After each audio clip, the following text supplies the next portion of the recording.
ಸಾಯಿರಾಮ್. ಆತ್ಮೀಯ ವೀಕ್ಷಕ ಬಾಂಧವರಿಗೆಲ್ಲ ಇವತ್ತಿನ ಜೀವನಾಮೃತ ಕಾರ್ಯಕ್ರಮಕ್ಕೆ ಸ್ವಾಗತ ಸುಸ್ವಾಗತ. ವೀಕ್ಷಕರೇ, ಇವತ್ತಿನ ಸಂಚಿಕೆ ಬಹಳ ಇಂಪಾರ್ಟೆಂಟು. ಯಾಕೆ ಅದು ಬಹಳ ಮುಖ್ಯ ಅನ್ನೋದ್ರ ಬಗ್ಗೆ ನಾನು ತಿಳಿಸ್ತಾ ಹೋಗ್ತೀನಿ. ಪ್ರತಿಯೊಬ್ಬರು ಇದನ್ನು ಗಮನ ಇಟ್ಟು ಕೇಳಬೇಕು. ಗಮನ ಇಟ್ಟು ಕೇಳಿದಾಗ ನಿಮ್ಮಲ್ಲಿ ಹಲವಾರು ರೀತಿ ಬದಲಾವಣೆ ಆಗತ್ತೆ. ಹೇಗಾಗತ್ತೆ ಅನ್ನೋದಕ್ಕೆ ಮುಂಚೆ ಏನಾಗಿದೆ ಅನ್ನೋದ್ರ ಬಗ್ಗೆ ನಾನು ತಿಳಿಸ್ತೀನಿ.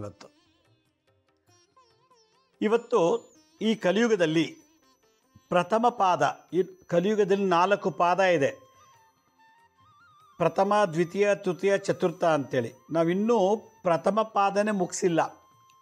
ಆಗಲೇ ಬೇಕಾದಷ್ಟು ಕಷ್ಟಗಳನ್ನು ಕಲಿಯುಗದಲ್ಲಿ ಈ ಭೂಮಿ ಅನ್ನೋ ಗ್ರಹದ ಮೇಲೆ ಅನುಭವಿಸ್ತಾ ಇದ್ದೀವಿ.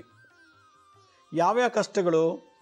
ನಂಬರ್ 1, ಸರಿಯಾದ ಗಂಡನಿಗೆ ಸರಿಯಾದ ಹೆಂಡತಿ ಸಿಗ್ತಿಲ್ಲ, ಸರಿಯಾದ ಹೆಂಡತಿಗೆ ಸರಿಯಾದ ಗಂಡ ಸಿಗ್ತಿಲ್ಲ. ರಾಂಗ್ ಮ್ಯಾರೇಜ್ ಅಂದರೆ ಸರಿಯಾದ ದಾಂಪತಿಗಳ ಒಂದು ಸಮ್ಮಿಳನ ಆಗ್ತಿಲ್ಲ. ಇದಕ್ಕೆಲ್ಲ ಕಾರಣ ಗುರುವಿನ ಶಾಪ. ಒಂದು ಹುಡುಗಾಗೆ ಒಂದು ಒಳ್ಳೆ ಹುಡುಗಿ ಸಿಗ್ತಿಲ್ಲ, ಬರೀ ಕೆಟ್ಟವಳು, ಇಲ್ಲ ಇನ್ನೊಬ್ಬರ ಜೊತೆ ಸಂಬಂಧ ಇಟ್ಕೊಂಡಿರ್ತಾಳೆ, ಇಲ್ಲ ಕೋರ್ಟ್ ಕೇಸ್ ಹಾಕಿ ಗಂಡನ ಮಾನ ತೆಗಿತಾಳೆ. ಒಂದು ಹುಡುಗ ಒಳ್ಳೆ ಹುಡುಗಿ ಸಿಗ್ತಿಲ್ಲ ಅಂತ ಅವನು ಯೋಚನೆ ಮಾಡ್ತಾನೆ. ಒಂದು ಹುಡುಗಿ, ನಾನು ಮದುವೆ ಮಾಡಿಕೊಂಡೆ, ನನ್ನ ಗಂಡ ಇನ್ನೊಬ್ಬಳ ಜೊತೆ ಸವಾಸ ಇದೆ, ಕುಡಿತಾನೆ, ದುಶ್ಚಟಗಳಿಗೆ ಭಾಗಿಯಾಗಿದ್ದಾನೆ, ಅಥವಾ ಅವನಿಂದ ನನಗೇನು ಸುಖ ಇಲ್ಲ ಅಂತ. ಇದಕ್ಕೆ ಕಾರಣ ಗುರುವಿನ ಶಾಪ. ಮದುವೆನೂ ಆಗೋಯ್ತು, ಲವ್ ಮಾಡಾದರೂ ಮದುವೆ ಮಾಡ್ಕೊಂಡ್ಬಿಡ್ತಾರೆ, ಇಲ್ಲ ಅರೇಂಜ್ ಮ್ಯಾರೇಜ್ ಮಾಡಾದರೂ ಮದುವೆ ಮಾಡ್ಕೊಳ್ತಾರೆ. ಆದರೆ ಸಂತಾನ ಆಗ್ತಿಲ್ಲ. ಅಕಸ್ಮಾತ್ ಆದರೆ ಅಬಾರ್ಷನ್ ಆಗ್ತಿರ್ತದೆ, ಇಲ್ಲ ಸತ್ತೋಗ್ತೇವೆ, ಮಗು ಹುಟ್ಟುತ್ತೆ ಸತ್ತೋಗುತ್ತೆ, ಇಲ್ಲ ಕೆಟ್ಟ ಮಕ್ಕಳಿಗೆ ಜನ್ಮ ಕೊಟ್ಬಿಡ್ತೀವಿ. ಅವನು ಓದಲ್ಲ, 7ನೇ ಕ್ಲಾಸ್ ಫೇಲು, 10ನೇ ಕ್ಲಾಸು ಪಾಸ್ ಮಾಡ್ಕೊಳ್ಳಲ್ಲ, ಕುಡಿಯೋ ಚಟ, ಸೇದೋದು, ಸ್ಮೋಕ್ ಮಾಡೋದು, ಡ್ರಗ್ಸ್ ತೊಗೊಳ್ಳೋದು, ಬೇರೆ ಬೇರೆ ಕೆಟ್ಟ ಚಟಗಳು ಸಿಕ್ಕಾಕೊಂಡ್ಬಿಡ್ತಾನೆ ಮಕ್ಕಳಾಗಿದ್ದರೆ. ಆದ್ದರಿಂದ ಒಳ್ಳೆ ಗಂಡ ಅಥವಾ ಒಳ್ಳೆ ಹೆಂಡತಿ ಸಿಗಬೇಕು ಅಂದರೆ ಗುರುವಿನ ಅನುಗ್ರಹ ಇರಬೇಕು. ಒಳ್ಳೆ ಸಂತಾನಕ್ಕೆ ನಾವು ತಂದೆ ತಾಯಿ ಆಗಬೇಕು ಅಂದರೆ, ಒಳ್ಳೆ ಸಂತಾನವನ್ನು ಸಮಾಜಕ್ಕೆ ಕೊಡಬೇಕು ಅಂದರೆ ಗುರುವಿನ ಆಶೀರ್ವಾದ ಆಗಿರಬೇಕು. 3ನೇದು, ಒಂದು 5 ವರ್ಷ ಚೆನ್ನಾಗಿರ್ತಾರೆ, 6ನೇ ವರ್ಷಕ್ಕೆ ಡೈವರ್ಸ್ ಆಗಿಬಿಡ್ತದೆ. ಒಂದು 10 ವರ್ಷ ಮದುವೆ ಆಗಿರ್ತಾರೆ, 11ನೇ ವರ್ಷಕ್ಕೆ ಡೈವರ್ಸ್ ಆಗುತ್ತೆ, ಮಗುವಾಗಿ ಮಕ್ಕಳಾಗಿ ಡೈವರ್ಸ್ ಆಗುತ್ತೆ. ಮದುವೆ ಆಗಿದ್ದಾಳೆ, ಗಂಡ ಸತ್ತೋಗ್ತಾನೆ, ಅವಳಿಗೆ ಇನ್ನೊಂದು ಮದುವೆ ಆಗುತ್ತೆ. ಮಗು ಇದ್ದರೆ ಇನ್ನೊಂದು ಮದುವೆ ಆಗುತ್ತೆ, ಮಗು ಇಲ್ಲರೂ ಇನ್ನೊಂದು ಮದುವೆ ಆಗುತ್ತೆ. ಮದುವೆ ಆಗಿದ್ದಾನೆ, ಹೆಂಡತಿ ಸತ್ತೋದ್ಲು, ಅವನಿಗೆ ಇನ್ನೊಂದು ಮದುವೆ ಆಗುತ್ತೆ. ಕಳತ್ರ ಯೋಗ ಅಂಥೇಳಿ. ಇದು ಗುರುವಿನ ಅನುಗ್ರಹ ಇಲ್ಲ ಅಂದರೆ ಈ ಥರ ದೋಷಗಳಾಗ್ತದೆ. ಮದುವೆ ಆಗಿ 2-3 ಜೊತೆ ಹೆಂಗಸು ಸವಾಸ ಇದ್ದರೆ ಅದು ದೋಷ. ಮದುವೆ ಆಗಿರ್ತಾಳೆ, ಅವಳು ಕೂಡ ಗಂಡ ಅಲ್ಲದೆ ಇನ್ನೂ 2-3 ಜನರ ಜೊತೆ ಎಲ್ಲ ಗಂಡಸು ಜೊತೆ ಸವಾಸ ಇಟ್ಕೊಂಡಿರ್ತಾಳೆ. ಅದಕ್ಕೆ ಕಾರಣ ವಿವಾಹ ಭಂಗ ದೋಷ, ವಿವಾಹದಲ್ಲಿ ದೋಷ ಇತ್ತು, ಹೀಗಾಗಿ ಅದು ಗುರುವಿನ ಅನುಗ್ರಹ ಆಗಿಲ್ಲ. ಗುರು ಶಾಪ, ಗುರುದ್ರೋಹ ಇದ್ದರೆ ಈ ರೀತಿ ದೋಷಗಳು ನರಳ್ತಾರೆ. ಇದು ಸಮಾಜದಲ್ಲಿ ನಡೀತಾ ಇರೋಂಥ ಮದುವೆ ವಿಚಾರದಲ್ಲಿ, ಮಕ್ಕಳ ವಿಚಾರದಲ್ಲಿ. ಇನ್ನೊಂದು, ವ್ಯಾಪಾರ ತಗೊಂಡಾಗ ವ್ಯಾಪಾರಕ್ಕೆ ಬಂಡವಾಳ ಹಾಕ್ತಾನೆ, ಗುರುಬಲ ಎಲ್ಲ ಲಾಸ್ ಆಗಿಬಿಡ್ತದೆ. ಈ ವ್ಯಾಪಾರ ಇಲ್ಲ ಅಂತ ಇದು ಲಾಸ್ ಆಯಿತು, ಇನ್ನೊಂದು ಶುರು ಮಾಡ್ತಾನೆ ಅದು ಲಾಸ್ ಆಯಿತು, ಇನ್ನೊಂದು ಶುರು ಮಾಡ್ತಾನೆ ಅದು ಲಾಸ್ ಆಯಿತು. ಗುರುವಿನ ಅನುಗ್ರಹ ಇಲ್ಲ ಅಂದರೆ ವ್ಯಾಪಾರದ ಅಭಿವೃದ್ಧಿ ಇಲ್ಲ. ಇದು ಒಂಟಿ ವ್ಯಾಪಾರ ಮಾಡೋನು. ಇನ್ನೊಂದು, ಪಾರ್ಟ್ನರ್ಶಿಪ್ ಹಾಕೊಂಡು ಬಿಸ್ನೆಸ್ ಮಾಡ್ತಾನೆ, ಅಲ್ಲೂ ಮೋಸ, ಕೋರ್ಟು, ಪೊಲೀಸ್ ಸ್ಟೇಷನ್ಗೆ ಹೋಗ್ತಾನೆ. ಪಾರ್ಟ್ನರ್ಶಿಪ್ಪು ಕೂಡ ಆಗಬರಲ್ಲ, ಯಾಕೆಂದರೆ ಗುರುವಿನ ಅನುಗ್ರಹ ಇಲ್ಲ ಅಂದರೆ. ಅಲ್ಲಿಗೆ ಅರ್ಥ, ಗುರು ಗ್ರಹದ ಪವರ್ ನಮಗಿರಬೇಕು ಅಂತ ಆಯಿತು. ಎಲ್ಲಿ ಗುರುವಿನ ಅನುಗ್ರಹ ಇಲ್ಲ ಅಲ್ಲಿ ಸುಖ ಶಾಂತಿ ಇಲ್ಲ. ಮನೆ ಒಳಗಡೆ ಗಂಡನಿಂದ ಸುಖ ಇಲ್ಲ, ಮಕ್ಕಳ ಹೆಂಡತಿಯಿಂದ ಗಂಡನಿಗೆ ಮಕ್ಕಳ ಸುಖ ಇಲ್ಲ, ತಂದೆ ತಾಯಿ ಅಜ್ಜ ಅಜ್ಜಿನ ಸುಖ ಇಲ್ಲ, ಏನಾದ್ರು ಒಂದು ರಗಳೆ, ಮನಸ್ತಾಪ, ನಿಷ್ಠುರ, ಗೊಂದಲ ಮನೆ ಜೀವನ. ಗುರು ಎಲ್ರಿಗೂ ಜ್ಞಾನ ಕೊಟ್ಟು ಶಾಂತಿ ಕೊಡ್ತಾನೆ, ಆದರೆ ಇಲ್ಲಿ ಜ್ಞಾನ ಇದೆ, ಶಾಂತಿ ಇಲ್ಲ. ಆದ್ದರಿಂದ ಮನೆಯೊಳಗೆ ಕಲಹ, ಮನೆಯೊಳಗೆ ಗಲಾಟೆ, ಮನೆಯೊಳಗೆ ಕನ್ಫ್ಯೂಷನ್ ಲೈಫ್. ಗುರುವಿನ ಅನುಗ್ರಹ ಇಲ್ಲ ಅಂದರೆ ಈ ರೀತಿ ವಾಸ್ತುನಲ್ಲಿ ನಡೀತದೆ. 4ನೇದು, ಗುರುವಿನ ಪೂರ್ಣ ಅನುಗ್ರಹ ಇಲ್ಲ ಅಂದರೆ ಅಲ್ಪಾಯುಷ್, 20 ವರ್ಷಕ್ಕೆ ಸತ್ತೋಗೋದು, 25ಕ್ಕೆ ಆಕ್ಸಿಡೆಂಟಾಗಿ ಸತ್ತೋಗೋದು, 21ಕ್ಕೆ ಏನೋ ಈ ನೀರಲ್ಲಿ ಬಿದ್ದು ಸತ್ತೋಗೋದು, ಇದೆಲ್ಲ ಗುರುವಿನ ದ್ರೋಹ ಶಾಪ ಆಯಿತು ಅಂದರೆ ಸಂಪೂರ್ಣ ಆಯುಷ್ ಇರೋದಿಲ್ಲ, ಅಲ್ಪ ಆಯುಷ್ಯವಾಗಿ ಕೊಡ್ತಾರೆ. ಆದ್ದರಿಂದ ಅಲ್ಪ ಮರಣ, ಅಲ್ಪ ಆಯುಷ್ಯು ಇರ್ತದೆ ಕೆಲವು ಜಾತಕದಲ್ಲಿ. ಅದನ್ನು ನಿವಾರಣೆ ಮಾಡ್ಕೋಬೇಕು ಅಂದರೆ ಗುರುವಿನ ಅನುಗ್ರಹ ಇರಬೇಕು. ಇನ್ನೊಂದು ಕೆಟಗರಿ ಜನ ವಿಪರೀತ ಸಾಲ, ಕೈ ತುಂಬ ದುಡಿತಾರೆ, ಬಡ್ಡಿಗೆ ಹೊಟ್ಟೋಗುತ್ತೆ, ದುಡ್ದಿದ್ದಲ್ಲ. 5 ರೂಪಾಯಿ ಬಂದರೆ 500 ರೂಪಾಯಿ ಖರ್ಚಿರುತ್ತೆ. ಇಲ್ಲಿ ಇನ್ವೆಸ್ಟ್ ಮಾಡ್ದ, ಅಲ್ಲಿ ಸಾಲಗಾರನಾದ, ಅದನ್ನು ತೀರ್ಸೋಕ್ಕೆ ಇನ್ನೊಂದು ಕಡೆ ಸಾಲ ಮಾಡ್ತಾನೆ. ಸಾಲ ಅಭಿವೃದ್ಧಿ ಆಗ್ತಿರ್ತದೆ. ಗುರುವಿನ ಅನುಗ್ರಹ ಇಲ್ದೇ ಇದ್ದರೆ ಸಾಲ ಬಾಧೆ ಇರ್ತದೆ. ಇನ್ನೊಂದು ಕೆಟಗರಿ ಜನ ಸಮಾಜದಲ್ಲಿ ಈ ಕಲಿಯುಗದಲ್ಲಿ ಮನೆ ಮಂದಿಯೆಲ್ಲ ಖಾಲಿಯಲ್ಲಿ ನೆರಳ್ತಾ ಇರ್ತಾರೆ. ಯಾರಿಗಾರು ಒಬ್ಬರು ಗುರು ಶಾಪ ಆಯಿತು ಅಂದರೆ ಅಂಥವ್ರು ಮನೆ ಒಳಗೆ ವಾಸ ಮಾಡ್ತಿದ್ರೆ ಅವರಿಂದ ಎಲ್ರಿಗೂ ಕಾಯಿಲೆ ದೋಷ ಇರ್ತದೆ. ಇಲ್ಲ ಎಲ್ರಿಗೂ ಗುರು ಶಾಪ ಆಯಿತು ಅಂದರೆ ಅವ್ರು ದುಡ್ದಿದ್ದೆಲ್ಲ ಹಾಸ್ಪಿಟ್ಲಿಗೆ ಹಾಕಬೇಕು. ಈ ಥರದೊಂದು ದೋಷ ಇರುವಂಥ ಜನ ಸಮಾಜದಲ್ಲಿದ್ದಾರೆ, ಬದುಕ್ತಾ ಇದ್ದಾರೆ. ವ್ಯಾಪಾರ, ಆರೋಗ್ಯ ದೃಷ್ಟಿಯಲ್ಲಿ ಹಾನಿ, ಸಾಲಬಾಧೆ, ಎಷ್ಟೇ ಓದಿದ್ರು ಕೂಡ ಓದೋಕ್ಕಾಗ್ತಿಲ್ಲ, ಫೇಲ್ ಆಗ್ತಾಯಿದ್ದೀನಿ, IAS ಆಗಬೇಕು, IPS ಆಗಬೇಕು ಅಂತ ಆಸೆ, ಆದರೆ ಆಗ್ತಿಲ್ಲ, ಮೆಮೊರಿ ಕಮ್ಮಿ, ಓದೋಕ್ಕಾಗ್ತಿಲ್ಲ, ಓದೋಕ್ಕಿಂತ ಅಡೆತಡೆಗಳು ಜಾಸ್ತಿ, ವಿದ್ಯಾಭ್ಯಾಸದಲ್ಲಿ ಕುಂಠಿತ, ಇಲ್ಲ ವಿದ್ಯಾಭ್ಯಾಸದಲ್ಲಿ ಅನಾಹುತಗಳು ಆಗ್ತಿರ್ತದೆ. ಸೊ ಸಾಲಬಾಧೆ, ರೋಗಬಾಧೆ, ಮನೆಯಲ್ಲಿ ಗೃಹ ಕಲಹ ಮತ್ತು ವಿದ್ಯಾಭ್ಯಾಸದಲ್ಲಿ ತೊಂದರೆ, ಉದ್ಯೋಗದಲ್ಲಿ ಈ ಜಾಬ್ ಸೇರಿಕೊಂಡ 6 ತಿಂಗಳಾದ್ಮೇಲೆ ಬಿಟ್ಬಿಟ್ಟ, ಇನ್ನೊಂದು ಜಾಬ್ಗೆ ಹೋದ, ಅಲ್ಲೊಂದು ವರ್ಷ ಮಾಡ್ದ, ಅಲ್ಲಿ ಬಿಟ್ಬಿಟ್ಟ, ಅವ್ನ ಲೈಫಲ್ಲಿ ಒಂದು ಪರ್ಮನೆಂಟ್ ಜಾಬ್ ಇಲ್ಲ, ಸರ್ಕಾರಿ ಕೆಲಸನೂ ಇಲ್ಲ, ಪ್ರೈವೇಟ್ ಕಂಪ್ನಿನೂ ಇಲ್ಲ. ಎಲ್ಲ ಕಡೆ ಉದ್ಯೋಗದಲ್ಲಿ ಹೋದಾಗೆಲ್ಲ ದುಡಿಸ್ಕೋತಾರೆ, 3 ತಿಂಗಳು ಸಂಬಳ ಕೊಡೋಲ್ಲ, ಇಲ್ಲಾಂದ್ರೆ ಅವ್ನ ಕೆಲಸದಿಂದ ತೆಗೆದಾಕ್ಬಿಡ್ತಾರೆ. ಗುರುವಿನ ಅನುಗ್ರಹ ಇಲ್ಲ ಅಂದರೆ ಇಂಥ ದೋಷಗಳು ಆ ಜಾತಕದಲ್ಲಿ ಇರ್ತದೆ. ಉದ್ಯೋಗದಲ್ಲಿ ಗುರುವಿನ ಅನುಗ್ರಹ ಇರಬೇಕು. ವ್ಯಾಪಾರದಲ್ಲಿ ಒಬ್ಬನೇ ಮಾಡ್ತಾನೋ ಪಾರ್ಟ್ನರ್ಶಿಪ್ಪಲ್ಲೋ ಮಾಡ್ತಾನೋ ಗುರುವಿನ ಅನುಗ್ರಹ ಇರಬೇಕು. ಆರೋಗ್ಯ ಚೆನ್ನಾಗಿರ್ಬೇಕು ಅಂದರೆ ಗುರುವಿನ ಅನುಗ್ರಹ ಇರಬೇಕು, ಗುರು ದೃಷ್ಟಿ ಇರಬೇಕು ಜಾತಕದಲ್ಲಿ. ಗುರು ನೀಚನಾದಾಗ ಆರೋಗ್ಯ ಕೆಟ್ಟೋಗುತ್ತೆ. ಸಾಲಬಾಧೆ, ಎಷ್ಟೇ ದುಡಿತಾರೆ, ಪೂರ್ವಜನ್ಮದ ಶಾಪ, ಗುರುಶಾಪ, ಗುರುದ್ರೋಹದಿಂದ ಮನೇಲಿ ಪೂರ್ತಿ ಸಾಲಬಾಧೆ. ಆಮೇಲೆ ವಿಪರೀತ ಅಲ್ಪಾಯುಷ ಮಕ್ಕಳು, ಗುರುವಿನ ಆಶೀರ್ವಾದ ಅಂದರೆ ಮದುವೆ ಆಗಲ್ಲ, ಗುರುವಿನ ಬಲ ಇಲ್ಲ ಅಂದರೆ ಮಕ್ಕಳಾಗಲ್ಲ. ಆಗ ಮಕ್ಕಳಾರು ಸರಿಯಾಗಿರೋ ಮಕ್ಕಳು ಅಂಗವಿಕಲ ಮಕ್ಕಳು ಇಲ್ಲ, ಸಮಾಜಕ್ಕೆ ದೊಡ್ಡ ಘಾತಕರು, ರೌಡಿಸಮ್ ಮಾಡೋಂಥ ಮಕ್ಕಳು ಇಡ್ತಾರೆ. ಇದೆಲ್ಲ ಅಲ್ಲದೆ ಗುರುವಿನ ಅನುಗ್ರಹ ಇಲ್ಲ ಅಂದರೆ ಪಿತ್ರಾರ್ಜಿತ ಆಸ್ತಿ ದಕ್ಕೋದಿಲ್ಲ. ನಮಗೆ ತಾತಂದು, ಅಪ್ಪಂದು, ಮುತ್ತಾತರದ್ದು ನಮಗೆ ಆಸ್ತಿ ಇತ್ತು, ಎಲ್ಲ ಕಳ್ಕೊಂಡ್ಬಿಟ್ಟಿರ್ತೀವಿ ನಾವು, ಅಂಥ ಮನೇಲಿ ಹುಡ್ತೀವಿ. ಹೀಗಾಗಿ ಗುರುವಿನ ಅನುಗ್ರಹ ಇಲ್ಲ ಅಂದರೆ ನಮಗೆ ಪಿತ್ರಾರ್ಜಿತ ಆಸ್ತಿ ಸಿಗೋದಿಲ್ಲ. ಗುರುವಿನ ಅನುಗ್ರಹ ಇಲ್ಲ ಅಂದರೆ ಆಸ್ತಿಗೋಸ್ಕರ ಕೋರ್ಟು, ಪೊಲೀಸ್ ಸ್ಟೇಷನ್ನು ಅಲಿಬೇಕು. ಇದೆಲ್ಲ ಅಂದರೆ ಗುರು ವಕ್ರನಾದಾಗ, ನೀಚನಾದಾಗ ಕಾರಾಗೃಹ ವಾಸ ಆಗತ್ತೆ. ಕಾರಾಗೃಹ ಅಂದರೆ ಜೈಲಿಗೆ ಹೋಗ್ಬೇಕಾಗಿ ಬರ್ತದೆ.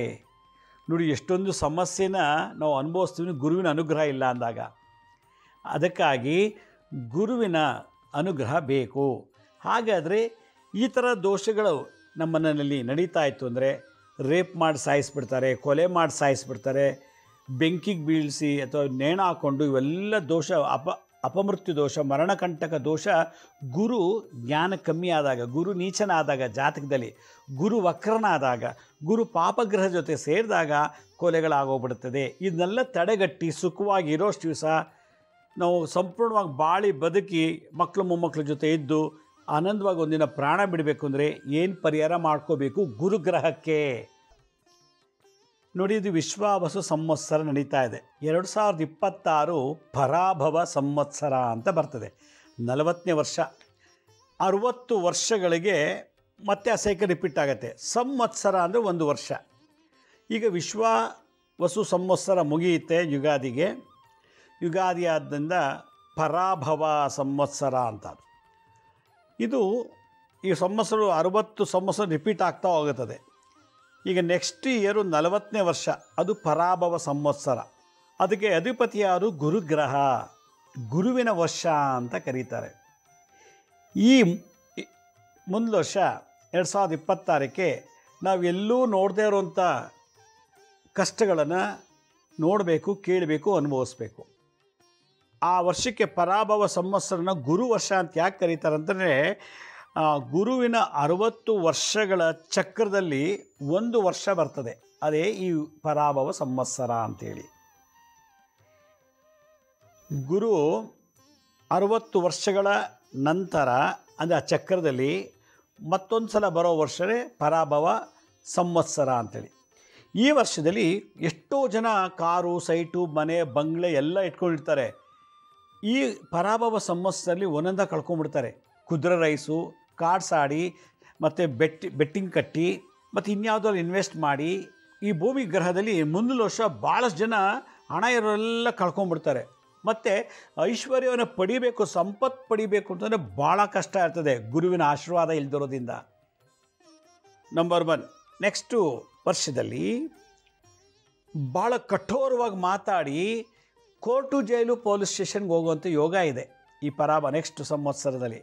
ಅದರಿಂದ ಈ ಕಠೋರವಾದ ಮಾತುಗಳಿಂದ ಭಾಳಷ್ಟು ಕೊಲೆಗಳು, ಕೋರ್ಟ್ಗೆ ಹೋಗುವಂಥದ್ದು, ಕಂಪ್ಲೇಂಟ್ಗಳಾಗೋದು ಪೊಲೀಸ್ ಸ್ಟೇಷನಲ್ಲಿ, ಈ ಥರದ್ದೆಲ್ಲ ಬರ್ತದೆ. ಯಾಕೆಂದರೆ ಗುರುವಿನ ಅನುಗ್ರಹ ಇರೋದಿಲ್ಲ. ಒಂದು 100 ಮನೆ ಅಂತ ಇದ್ದರೆ, ಒಂದು ಏರಿಯಾದಲ್ಲಿ 100 ಮನೆ ಅಂದರೆ ಅದರಲ್ಲಿ 90 ಮನೆಯಲ್ಲಿ ಈ ಥರ ದೋಷಗಳು ಶುರುವಾಗ್ತದೆ. ಏಕೆಂದರೆ ಗುರು ಶಾಪದ್ರೋಹದಿಂದ. ಆಮೇಲೆ ಮುಂದಿನ ವರ್ಷ ಯಾರು ಹುಡ್ತಾರೋ ಮಕ್ಕಳುಗಳು, ಅವರಲ್ಲಿ ಉಡೋರಿಗೆ ಉತ್ತಮ ನಡವಳಿಕೆಗಳು ಇರೋದಿಲ್ಲ, ಗುಡ್ ಕ್ಯಾರೆಕ್ಟರ್ ಕಂಡಕ್ಟ್ ಇರೋದಿಲ್ಲ. ಮತ್ತು ಚೆನ್ನಾಗಿರೋರು ಕೂಡ ಕದಿಯೋದು, ಸುಳ್ಳು ಹೇಳೋದು, ಕೋರ್ಟ್ಗೆ ಹೋಗೋಂತ ಮಾಡೋದು, ಹಲವಾರು ದುಷ್ಟ ಚಟಗಳ ನಡವಳಿಕೆಗಳನ್ನು ಸೃಷ್ಟಿಯಾಗ್ತದೆ ಈ ಗುರು ಅನುಗ್ರಹ ಇಲ್ಲ ಅಂದರೆ ಮನೆಗಳಲ್ಲಿ. ಇದು ಒಂದು ಮುಂದಿನ ವರ್ಷದ ಭವಿಷ್ಯ. ಎಷ್ಟೋ ಜನ ಮೋಸಗಾರಾಗ್ಬಿಡ್ತಾರೆ, ಮೂರ್ಖರಾಗ್ತಾರೆ. ಮುಂದಿನ ವರ್ಷ ಎಲ್ಲ ಮೋಸ ಹೋಗಿ ಎಲ್ಲ ಕಳ್ಕೊಂಬಿಡ್ತಾರೆ. ಇದು ಪರಾಭವ ಸಂವತ್ಸರದಲ್ಲಿ ಆಗುವಂಥ ಒಂದು ವಿಶೇಷವಾದಂಥ ನಡವಳಿಕೆಗಳು. ಮುಂದಿನ ವರ್ಷ ಬೆಂಕಿ ಅವಘಡ ಮನೆಗಳಲ್ಲಿ ಆಗುತ್ತೆ. ಗ್ಯಾಸ್ ಬ್ಲಾಸ್ಟ್ ಆಗ್ಬೋದು, ಎಲೆಕ್ಟ್ರಿಸಿಟಿ ಗ್ರೌಂಡ್ ಆಗಿದ್ದ ತೊಂದರೆ ಆಗ್ಬೋದು, ಎಲೆಕ್ಟ್ರಿಕ್ ವೈರ್ ಬಿದ್ದು ದೀಪ ಹಚ್ಕೊಂಡು ಬೆಂಕಿಲಿ ಏನೋ ಬೆಂಕಿ ಅವಘಡ ಸಿಕ್ಕಾಬಟ್ಟೆ ಆಗ್ತದೆ. ಆಯುಧಗಳಿಂದ, ಮಚ್ಚು ಲಾಂಗ್ಗಳಿಂದ ಮುಂದಿನ ವರ್ಷ ಭಾಳಷ್ಟು ತೊಂದರೆಗಳಿದೆ. ಆಯುಧಗಳಿಂದ ನಮಗೆ ಹಲವಾರು ಕಷ್ಟಗಳನ್ನು ಅನುಭವಿಸುವಂಥದ್ದು ಬಂದಿದೆ. ಸಿಕ್ಕಾಬಟ್ಟೆ ರೋಗ. ನೆಕ್ಸ್ಟ್ ಗುರು ನೀಚನಾದಾಗ ಬರಬಾರ್ದು ರೋಗಗಳೆಲ್ಲ ಬಂದುಬಿಡ್ತದೆ, ರೋಗದಿಂದ ನರಳುತ್ತಾರೆ. ಆಮೇಲೆ ನೆಕ್ಸ್ಟ್ ವರ್ಷ ಬ್ರಾಹ್ಮಣರು ಭಾಳಷ್ಟು ನೊಂದ್ಕೋತಾರೆ, ಭಾಳಷ್ಟು ತೊಂದರೆ ಆಗುತ್ತೆ. ಪರಾಭವ ಸಂವತ್ಸರ, ಬ್ರಾಹ್ಮಣ ಪತನ ಅಂತ ಹೇಳುತ್ತೆ ಶಾಸ್ತ್ರದಲ್ಲಿ. ಪತನ ಅಂದರೆ ಅಧೋಗತಿ, ತುಂಬ ತೊಂದರೆ ಆಗುವಂಥ ಸ್ಥಿತಿ ಪರಾಭವ. ಯಾಕೆಂದರೆ ಗುರು ಬ್ರಾಹ್ಮಣ, ಗುರುಗ್ರಹ. ಆಮೇಲೆ ಪ್ರತಿಯೊಬ್ಬರಿಗೂ ಊಟ ಇದೆ, ತಿಂಡಿ ತಿಂತಾರೆ, ಮನೆ ಇದೆ, ಕಾರು, ಸೈಟು, ಮನೆ ಎಲ್ಲ, ಉದ್ಯೋಗ, ಸಂಬಳ ಎಲ್ಲ ಇದೆ. ಭಯ ಆತಂಕದಲ್ಲಿ ನಡೀತದೆ. ಗುರು ಪಾಪಗ್ರಸ್ತ ಜೊತೆ ಸೇರಿದಾಗ ಭಯ ಆತಂಕಗಳನ್ನು ಕೊಡ್ತದೆ. ಇದಿಷ್ಟು ಒಂದು ಮುಂದಿನ ವರ್ಷದ ಭವಿಷ್ಯ ಸಿಂಪಲಾಗಿ ಹೇಳ್ತಾ ಇದ್ದೀನಿ. ಇದಲ್ಲದೆ ಮದುವೆ ಆಗೋದಿಲ್ಲ, ಕೆಲವರಿಗೆ ಮದುವೆ ಆಗೋಗಿದ್ದಾರೆ, ಮಕ್ಕಳಾಗ್ತಿಲ್ಲ, ಮಕ್ಕಳಾಗತ್ತೆ, ಅಂಗವಿಕಲ ಮಕ್ಕಳು, ಇಲ್ಲ ಅಬಾರ್ಷನ್ ಆಗ್ಬೋದು, ಇಲ್ಲ ಮಕ್ಕಳೇ ಆಗದೇ ಇರ್ಬೋದು. IVF ಕೂಡ ಗುರುವಿನ ಅನುಗ್ರಹ ಇರಬೇಕು. ಶುಕ್ರ ವೀರ್ಯಕಾರಕ, ಶುಕ್ರ ಅಂಡಾಣುಕಾರಕ. ಆದರೆ ಉತ್ಪತ್ತಿ ಆಗೋದು ಶುಕ್ರ ಅಂದರೆ ಗಂಡಸನ ವೀರ್ಯ, ಹೆಂಗಸನ ಅಂಡಾಣು ಎರಡು ಸೇರಿದಾಗ ಪಿಂಡ ಆಗೋದು. ಈ ಪಿಂಡ ಆಗಲಿಕ್ಕೆ ಯಾರು ಅನುಗ್ರಹ ಬೇಕು? ಗುರು ಅನುಗ್ರಹ ಬೇಕು. ಸಂತಾನೋತ್ಪತ್ತಿಗೆ ಗುರು ಅನುಗ್ರಹ ಬೇಕು. ಸೆಕ್ಸ್ಗೆ ಶುಕ್ರ, ಆದರೆ ಆ ಸೆಕ್ಸ್ಗೆ ಔಟ್ಪುಟ್ ಯಾವುದು? ಸಂತಾನ. ಆ ಸಂತಾನಕ್ಕೆ ಅಧಿಪತಿ ಯಾರು? ಗುರು. ಅದರಿಂದ ಗುರುಗ್ರಹ. ಅದರಿಂದ ಯಾರ್ಯಾರಿಗೆ ಮದುವೆ ಆಗಿಲ್ಲ, ಮಕ್ಕಳಾಗ್ತಿಲ್ಲ ಅನ್ನೋದು ನೆಕ್ಸ್ಟ್ ಇಯರು ಭಾಳ ಕಷ್ಟ ಇರ್ತದೆ. ಜನವರಿ ಯುಗಾದಿಗೆ ಬಂದ ತಕ್ಷಣ ನಮಗೆ 2026 ಈ ವರ್ಷ ಗುರುವಿನ ಬಲ ಕಮ್ಮಿ ಆಗಿದ್ದರೆ, ಜಾತಕದಲ್ಲಿ ಗುರು ನೀಚನಾಗಿದ್ದರೆ, ಗುರು ವಕ್ರನಾಗಿದ್ದರೆ, ಗುರು ಅಷ್ಟನಾಗಿದ್ದರೆ, ಅಥವಾ ಗುರು ಪಾಪಗ್ರಹಗಳ ಜೊತೆ ಸೇರಿಕೊಂಡಿದ್ರೆ ನಮ್ಮ ಬದುಕು ಒಂದು ರೀತಿ ವಿಚಿತ್ರವಾಗಿ ನಡೆದೋಗುತ್ತೆ. ಇದನ್ನೆಲ್ಲ ತಡೆಗಟ್ಟಬೇಕು ಅಂತಂದರೆ ನಾವು ಮುಂಜಾಗ್ರತೆ ಕ್ರಮ ತಗೋಬೇಕು. ಇದು ನನ್ನ ದೂರದೃಷ್ಟಿ ಚಿಂತನೆ. ಮುಂದಿನ ವರ್ಷ ನಮ್ಮ ಇಡೀ ಜಗತ್ತಿನಲ್ಲಿ ಪ್ರತಿಯೊಬ್ಬರು ಕೂಡ ಆರೋಗ್ಯವಾಗಿರಬೇಕು. ಫಸ್ಟು ಒಳ್ಳೆಯ ಗುಣ ಇರಬೇಕು, ಮೂರ್ಖರಾಗಬಾರ್ದು, ಮೋಸರಾಗಬಾರ್ದು, ಬೆಂಕಿ ಅವಘಡ ಮತ್ತು ರೋಗಬಾಧೆ, ಸಾಲಬಾಧೆ ಯಾವುದಲ್ಲೂ ಕೂಡ ಬಳಲಿ ನರಳಿ ಜೀವ ಬಿಡೋ ಬದಲು ಭಾಳ ಆನಂದವಾಗಿರಬೇಕು. ಆದ್ದರಿಂದ ನೆಕ್ಸ್ಟ್ ವರ್ಷ ಗುರುವಿನ ಅನುಗ್ರಹ ಇರೋದು. ಪರಾಭವ ಅಂದರೆ ಗುರುಗ್ರಹ, ಗುರುವಿನ ವರ್ಷ ಅಂತಲೇ ಹೆಸರಿಟ್ಬಿಟ್ಟಿದ್ದಾರೆ ಜ್ಯೋತಿಷ್ಯ ಶಾಸ್ತ್ರದಲ್ಲಿ. ಈ ಒಂದು ಸಿಂಪ್ಟಮ್ಸು ಮುಂದೆ ಆಗಬಾರ್ದು ಅನ್ನೋದಾದರೆ ನಾವು ಈಗಲೇ ಮುಂಜಾಗ್ರತೆ ಕ್ರಮ ತಗೋಬೇಕು. ಕಿಟಕಿ ಬಾಗಿಲೆಲ್ಲ ತೆಗೆದುಬಿಟ್ಟು ಎಲ್ಲೋ ಹೋಗ್ಬಿಟ್ಟು ಬರೋಷ್ಟರೊಳಗೆ ಮನೆ ಕಳ್ತನ ಆಗಿಬಿಡುತ್ತೆ. ಆಗ ನಾನು ಪೊಲೀಸ್ ಸ್ಟೇಷನ್ಗೆ ಹೋಗಿ ಕಂಪ್ಲೇಂಟ್ ಕೊಡ್ತೀನಿ.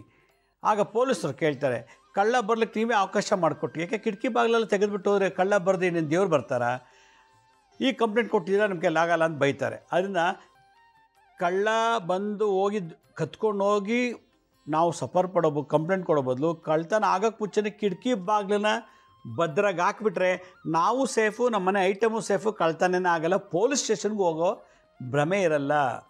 ಆದ್ದರಿಂದ ನಾವು ಇವೆಲ್ಲ ಮುಂದಿನ ವರ್ಷ ಅನುಭವಿಸೋಕ್ಕೆ ಬದಲು ಅನುಭವಿಸೋಕ್ಕೆ ಮುಂಚೆನೇ ನಾವು ಕ್ಲೀನಾಗಿ ಕಿಟಕಿ ಬಾಗಿಲು ಬಂದೋಬಸ್ತು ಪರಿಹಾರ ಮಾಡ್ಕೊಂಡ್ಬಿಟ್ರೆ ನಾವು ಸೇಫು, ನಮ್ಮ ವಂಶ, ನನ್ನ ಕುಟುಂಬ ಎಲ್ಲರೂ ಸೇಫ್ ಆಗ್ತೀವಿ. ನಾನು 2012ರಲ್ಲಿ ಮತ್ತು 2014ರಲ್ಲೂ ಕೂಡ ಗುರುಪಾದಕ ಪೂಜಾ ಅಂತೇಳಿ ಒಂದು ಪೂಜೆ ಮಾಡಿಸಿದ್ದೆ. ಭಾಳಷ್ಟು ಜನಕ್ಕೆ ಮರದ ಪಾದಕ್ಕೆ ಕೊಟ್ಟು ಪೂಜೆ ಮಾಡಿಸಿದ್ವಿ. ಈ ಮುಂದೆ ವರ್ಷ ಆಗೋ ಅವಘಡಗಳಿಗೆ, ಭೂಕಂಪ, ಕೆಲವು ಜಾಗಗಳಲ್ಲಿ ಭೂಕಂಪಗಳಾಗತ್ತೆ, ಸಿಟಿಗಳಲ್ಲಿ, ಬೆಟ್ಟ ಗುಡ್ಡ ಇರೋ ಜಾಗದಲ್ಲಿ, ನದಿ ಸಮುದ್ರ ಇರೋ ಜಾಗದಲ್ಲೆಲ್ಲ. ಮುಂದಿನ ವರ್ಷ ಅದನ್ನು ತಡೆಗಟ್ಟಬೇಕು. ಅದನ್ನು ನಾವು ಸಿಕ್ಕಾಕೋಬಾರ್ದು ಅಂದರೆ ಗುರು ಪರಾಭವ ಸಂವತ್ಸರ ಗುರುವಿನ ಅನುಗ್ರಹ ಬೇಕು.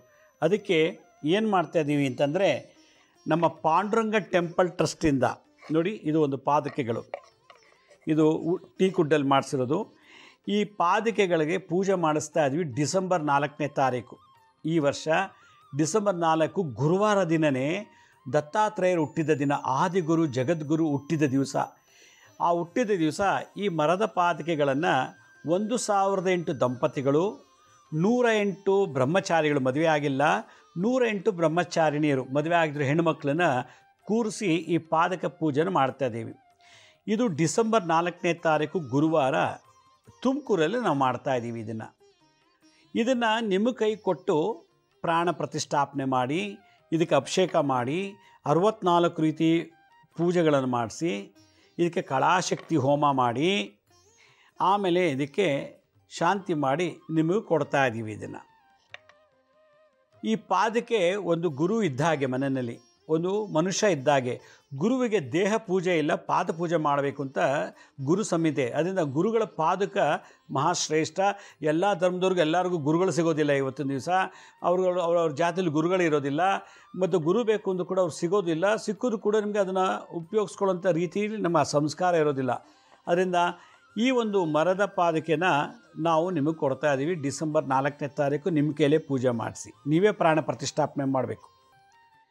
ಇದಕ್ಕೆ ನಿಮ್ಮ ಹತ್ರ ಬರೋಕ್ಕೆ, ನಿಮ್ಮ ಕೈ ಕೊಡೋಕ್ಕೆ ಮುಂಚೆ ನಾವು ಇದರಲ್ಲಿ ಸುಮಾರು ಒಂದು 32 ವೆರೈಟಿ ಅಧಿವಾಸ, ಹಾಲಲ್ಲಿ, ನೀರಲ್ಲಿ, ಮೊಸರಲ್ಲಿ, ತುಪ್ಪ, ಜೇನುತುಪ್ಪ, ಸಕ್ಕರೆ ಮತ್ತು ಗಂಧ, 64 ವೆರೈಟಿ ಧಾನ್ಯಗಳಲ್ಲಿ ವಾಸ, ಅಧಿವಾಸಗಳಂತಾರೆ. ಚಿನ್ನ, ಬೆಳ್ಳಿ, ಪಂಚಲೋಹಗಳು, ಪುಷ್ಪಗಳು, ಪತ್ರಗಳು, ತೈಲಗಳು, ಹೀಗೆ ಎಲ್ಲ ಥರ ಅಧಿವಾಸ ಆದಮೇಲೆ ಡಿಸೆಂಬರ್ 4ನೇ ತಾರೀಕು ಗುರುವಾರ ಇದನ್ನು ಯಾರು ರಿಜಿಸ್ಟ್ರ್ ಮಾಡ್ಕೊಳ್ತಾರೋ ಅವ್ರ ಕೈಯಲ್ಲಿ ನಾವು ಇದಕ್ಕೆ ಪ್ರಾಣ ತುಂಬಿಸಿ ಪೂಜೆಗಳನ್ನು ಮಾಡಿಸಿ, 64 ವೆರೈಟಿ ಚತುಷ್ಷಷ್ಠಿ ಪೂಜೆ ಮಾಡಿಸಿ ಇದನ್ನು ನಿಮ್ಮ ಮನೇಲಿ ತೊಗೊಂಡೋಗಿ ಇಟ್ಕೊಂಡು ಪೂಜೆ ಮಾಡಬೇಕು. ಎಲ್ಲಿ ಪಾದಕಗಳಿರ್ತದೋ ಭೂಕಂಪಗಳಾಗೋದಿಲ್ಲ. ಈ ಒಂದು ಪಾದಕೆ ಇರುವಾಗ ಮದುವೆಗಳಾಗತ್ತೆ, ಮಕ್ಕಳುಗಳಾಗತ್ತೆ, ವ್ಯಾಪಾರ, ಇಷ್ಟೊತ್ತು ನಾನು ಏನು ಸಮಸ್ಯೆಗಳು ಹೇಳಿದ್ನೋ, ಗುರು ನೀಚನಾದಾಗ, ಗುರು ಕೆಟ್ಟನಾದಾಗ, ವಕ್ರನಾದಾಗ, ಪಾಪಗ್ರಸ್ತ ಇದ್ದಾಗ ಏನು ಸಮಸ್ಯೆಗಳಾಗುತ್ತೋ ಅಂತ ಹೇಳಿದೆ, ಅದೆಲ್ಲ ಮಿನಿಮೈಸ್ ಮಾಡುತ್ತೆ. ನಿಮ್ಮ ಮನೇಲಿ ಒಬ್ಬ ವ್ಯಕ್ತಿ ಇದ್ದಾಗಿದ್ದು. ಇದು ಪಾದಕೆಗೆ ದಿನ ನೀವು ಪೂಜೆ ಮಾಡಬೇಕು. ಪೂಜೆ ಮಾಡೋದು ಹೆಂಗೆ ಅಂತ ಅವತ್ತು ನಾನು ಹೇಳ್ಕೊಡ್ತೀನಿ. ಈ ಒಂದು ಪಾದಕೆಗಳನ್ನು ನಾವು ಡಿಸೆಂಬರ್ 4ನೇ ತಾರೀಕು ಕೊಟ್ಟು ಪೂಜೆ ಮಾಡಿಸ್ತಾ ಇದ್ದೀನಿ. ಇದು 3ನೇ ಬ್ಯಾಚ್ ಮಾಡ್ತಿರೋದು. ಭಾಳ 12 ವರ್ಷ ಆದಮೇಲೆ ಮತ್ತೆ ಮಾಡ್ತಾಯಿದ್ದೀವಿ. ಯಾಕೆಂದರೆ ಮುಂದಿನ ವರ್ಷ ಆಗಿದೆ ಪವರು ಈ ಸಂವತ್ಸರ. ಇದನ್ನಿಂದ ಹೊರಗೆ ಬರಬೇಕು ಅಂದರೆ ಮನೇಲಿ ಒಬ್ಬ ಗುರುವಿನ ಅನುಗ್ರಹ ಇರಬೇಕು, ಸದಾ ಗುರು ಇರಬೇಕು. ಈ ಪಾದ ಪೂಜೆಯನ್ನು ಮಾಡೋದು ಹೇಗೆ ಅಂತ ಅವತ್ತು ನಾನು ನಿಮಗೆ ಟ್ರೈನಿಂಗ್ ಕೊಡ್ತೀನಿ. ಇದು ಬೆಳಗ್ಗೆ ಸುಮಾರು 7:15 ಶುರುವಾದರೆ ಮಧ್ಯಾಹ್ನ 2 ಗಂಟೆ ತನಕ ತುಮಕೂರಿನಲ್ಲಿ ಒಂದು ದೊಡ್ಡ ಹಾಲಲ್ಲಿ ಇದು ಕಾರ್ಯಕ್ರಮ ಮಾಡ್ತಾಯಿದ್ದೀವಿ. ಇದ್ರ ಬಗ್ಗೆ ಹೆಚ್ಚಿಗೆ ಮಾಹಿತಿ ಬೇಕು ಅಂದರೆ ನಾನು ಸ್ಕ್ರೀನ್ ಮೇಲೆ ತೋರಿಸ್ತಾ ಇದ್ದೀನಿ ನೋಡಿ, ಆ ವೆಬ್ಸೈಟ್ ಲಿಂಕ್ ಇದೆ, ಕ್ಲಿಕ್ ಮಾಡಿ. ಅದು ಫುಲ್ ಡೀಟೇಲ್ ಇದೆ. ನೀವೇನು ಪ್ರಶ್ನೆ ಇದೆ ಅದಕ್ಕೆ ಉತ್ತರ ಕೊಡ್ತೀವಿ. ಅಲ್ಲಿ ಆ ವೆಬ್ಸೈಟಲ್ಲೇ ಇದೆ. ಹಿಂದೆ ನಾವು ಮಾಡಿದ್ದೆಲ್ಲ ಹಿಸ್ಟ್ರಿ ಇದೆ, 2012ರಲ್ಲಿ ಮತ್ತು 2014ರಲ್ಲಿ ಮಾಡಿದ್ದೆಲ್ಲ ಹಿಸ್ಟ್ರಿ ಇದೆ. ಇದರದ್ದು ಬೆನಿಫಿಟ್ಸ್ ಏನು, ಇದನ್ನು ತೊಗೊಂಡವ್ರು ಏನೇನು ಅನುಭವಿಸಿದ್ರೆ ಒಳ್ಳೆಯದು ಅನ್ನೋದನ್ನೆಲ್ಲ ಕೂಡ ಅದ್ರಲ್ಲಿ ಹಾಕಿದ್ದೀವಿ. ಈ ಪಾದ ಪೂಜೆನ ಮಾಡಬೇಕು ಅನ್ನೋರು, ಆಸಕ್ತಿ ಇರೋರು ಮನೇಲಿ ಒಂದು ಗುರುಗ್ರಹ ಇರಬೇಕು ಅನ್ನೋರು ಈ ಒಂದು ಪಾದ ಪೂಜೆಗಳಿಗೆ ನೀವು ಈಗಿಂದ ರಿಜಿಸ್ಟರ್ ಮಾಡಬೇಕು. ಯಾಕೆಂದರೆ ಇದು ಕಮ್ಮಿ ಜನಕ್ಕೆ ಮಾಡ್ತಾ ಇರೋದು. ಅದರಿಂದ ಯಾರಿಗೆ ಮದುವೆ ಆಗಿಲ್ಲ, ಹೆಣ್ಣಾಗಲಿ ಗಂಡಾಗಲಿ, ಅವ್ರಿಗೆ ಸಪ್ರೇಟ್ ಕ್ಯಾಟಗರಿ ಇದೆ. ಮದುವೆ ಆಗಿದೆ, ಮಕ್ಕಳಾಗ್ತಿಲ್ಲ, ಮದುವೆ ಆಗಿದೆ, ಸಂತಾನದಲ್ಲಿ ತೊಂದರೆ, ಗಂಡು ಮಕ್ಕಳಿಂದ ಹೆಣ್ಮಕ್ಳಿಂದ, ಮತ್ತು 2-3 ಸಲ ಮದುವೆ ಆಗ್ತಿರ್ತದೆ. ಹೆಂಡತಿ ನೋಡಿದ್ರೆ ಹಲವಾರು ಪುರುಷರ ಜೊತೆ ಓಡಾಡ್ತಿರ್ತಲ್ಲ, ಗಂಡನ ಹಲವಾರು ಹೆಂಗಸು ಸವಾಸ, ಅದನ್ನೆಲ್ಲ ದೋಷ ಇರೋದು ಗುರುವಿನಿಂದ. ಅದನ್ನೆಲ್ಲ ನಿವಾರಣೆ ಮಾಡಲಿಕ್ಕೆ ಈ ಶಂಖಚಕ್ರ ಆಧಾರಿತವಾದಂಥ ಈ ಪಾದುಕೆಗಳನ್ನು ನಾವು ಡಿಸೆಂಬರ್ 4ನೇ ತಾರೀಕು ಕೊಟ್ಟು ಪೂಜೆ ಮಾಡಿಸ್ತಾ ಇದ್ದೀನಿ. ಇದು ಇಡೀ ವರ್ಲ್ಡಲ್ಲೇ ಒಂದು ವಿಶೇಷವಾದಂಥದ್ದು. ಈ ಥರದ್ದು ಯಾರೂ ಹಿಂದೆ ಮಾಡಿಲ್ಲ, ನಾವು ಮಾಡೋಕ್ಕೆ ಹೊರಟಿದ್ವಿ. ಇಲ್ಲಿ ಅವತ್ತಿನ ದಿನ ಇದಕ್ಕೆ ಅಪಮೃತ್ಯು ದೋಷ ಬರಬಾರ್ದು ಅಂದರೆ ಮೃತ್ಯುಂಜಯ ಹೋಮ ಮಾಡಿಸ್ತೀವಿ. ಇದಕ್ಕೆ ಲಕ್ಷ್ಮೀ ನರಸಿಂಹ ಹೋಮ, ಸುದರ್ಶನ ಹೋಮ, ದತ್ತಾತ್ರೇಯ ಹುಟ್ಟಿದ ದಿನ ಅವತ್ತು, ದತ್ತಾತ್ರೇಯ ಬರ್ತಡೇ ದಿನ, ಗುರುವಿನ ಪಾದಕ್ಕೆ ಅವತ್ತು ವಿಶೇಷವಾದ ಪವರ್ ಇರ್ತದೆ. ಆದ್ದರಿಂದ ನಿಮ್ಮನ್ನು ಒಬ್ಬ ದತ್ತಾತ್ರೇಯ ಹುಡಲಿಲ್ಲ ಅಂದು ದತ್ತಾತ್ರೇಯನ ಆಶೀರ್ವಾದದಿಂದ ಸಂತಾನ ಆಗಲಿ ಅನ್ನೋ ಒಂದು ಉದ್ದೇಶಕ್ಕೋಸ್ಕರ ಸಂತಾನಹೀನರಿಗೆ, ಸಂತಾನ ಇಲ್ಲದವರಿಗೆ ಇದೊಂದು ಅವಕಾಶ ಮಾಡ್ತಾಯಿದ್ದೀವಿ. ಇದು ಯಾವುದು ಕಣ್ಮುಚ್ಚ ಆಟ ಅಲ್ಲ. ಇದು ನೀವೇ ಬರಬೇಕು, ನೀವೇ ಕೂತ್ಕೊಂಡು ಇದಕ್ಕೆ ಪ್ರಾಣ ತುಂಬಬೇಕು, 64 ಸ್ಟೈಲ್ಸಲ್ಲಿ ಪೂಜೆ ಮಾಡಬೇಕು.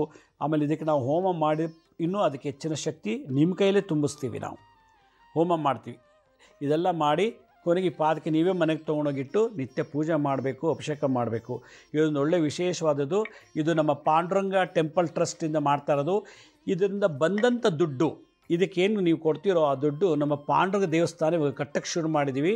ಆ ದೇವಸ್ಥಾನಕ್ಕೆ ಅನಾಥಾಶ್ರಮ, ಉಚಿತ ಅನಾಥಾಶ್ರಮ, ಉಚಿತ ವೃದ್ಧಾಶ್ರಮ ಮತ್ತು ಉಚಿತ ಗುರುಕುಲ ಮಾಡ್ತಾಯಿದ್ದೀವಿ ನಾವು.